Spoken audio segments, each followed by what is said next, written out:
നിർത്തി ഇവിടുത്തെ ദളിത് സമൂഹത്തിൻ്റെ റെപ്രസെൻറ്റേറ്റീവ് ആക്കി മാറ്റി അയ്യങ്കാളി പരിവേഷം കൊടുത്ത് ആരാണ് കളിക്കുന്നത്? ഈ സമൂഹത്തിനകത്തൊക്കെ ഒരു രാഷ്ട്രീയം, വേറെ ഒരു രാഷ്ട്രീയം ബേസിക്കലി പറഞ്ഞിട്ടില്ല. ഞാൻ കുറച്ച് മുമ്പ് പറഞ്ഞത് വേറെ രാഷ്ട്രീയം ചോദിച്ചു പോയി കഴിഞ്ഞാൽ അത് BJP-ക്കാർ പറയുന്ന രാഷ്ട്രീയത്തിനോട് ചേർന്ന് നിൽക്കേണ്ടി വരും. പക്ഷേ അയാളെ മുൻനിർത്തി ഇവിടുത്തെ ഒരു ദളിത് രാഷ്ട്രീയം പറഞ്ഞ് ഈ സമൂഹത്തിനെ ജാതീയമായൊരു ഭിന്നിപ്പാണല്ലോ. ഇപ്പോൾ ഒരാൾ വേടനെ എതിർത്താൽ നീ നായരായണല്ലടാ പാമ്പ് പിടിച്ചാൽ എതിർത്തല്ലേ? അങ്ങനല്ല, നമ്മൾ നായരായതുകൊണ്ടോ വേറൊരു ജാതി ആയതുകൊണ്ടല്ല എതിർത്തത്. അയാളെ എതിർക്കുന്നുമില്ല.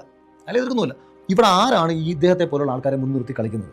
അല്ലെങ്കിൽ ഇന്നലകളിൽ ഒരു റേപ്പ് കേസ്, കേസിൽ എന്ത് തേങ്ങയുടെ അഖിൽമാരായിരുന്നു നീ പറയുന്നത് നിന്നെ സംബന്ധിച്ചിടത്തോളം, അല്ലെങ്കിൽ നീ കാണുന്ന കാഴ്ചകളെ സംബന്ധിച്ചിടത്തോളം സത്യമായിരിക്കാം, അല്ലെങ്കിൽ നിനക്കത് സത്യമെന്ന് തോന്നുന്നുണ്ടായിരിക്കാം. പക്ഷേ നീ കണ്ടിട്ടില്ലാത്ത, അല്ലെങ്കിൽ നീ അനുഭവിച്ചിട്ടില്ലാത്ത കാര്യങ്ങൾ ഈ ലോകത്ത് നടന്നിട്ടില്ല എന്ന് പറയുന്നതിൽ, അല്ലെങ്കിൽ അത് വരുത്തി തീർക്കാനായിട്ട് ശ്രമിക്കുന്നതിൽ എന്തർത്ഥമാണുള്ളത്?